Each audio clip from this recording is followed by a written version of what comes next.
guys, good morning. This is Nicole from OPE Energy.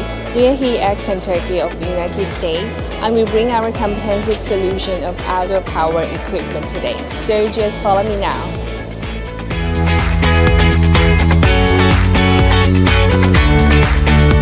With the increasing awareness of environmental protection and relating policy release, battery power OPE has become a big trend. As a leading lithium battery supplier, we are able to provide you from cell-to-pack solutions, powering your tools and OPE equipment with longer life and higher power.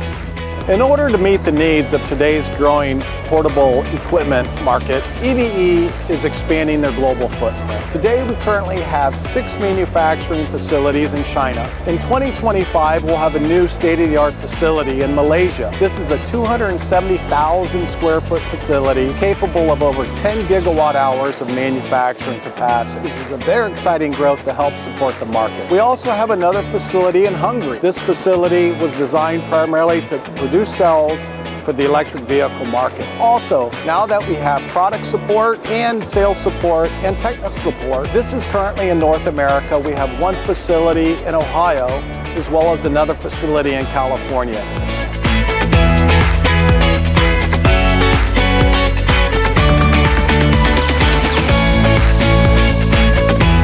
From made by EVE to we create, EVE is not considering to become a large volume producer, but always cares about how to benefit our clients and the society. Looking for powerful equipment for lower emissions? EVE Energy is always here. We are a reliable OPE partner forever.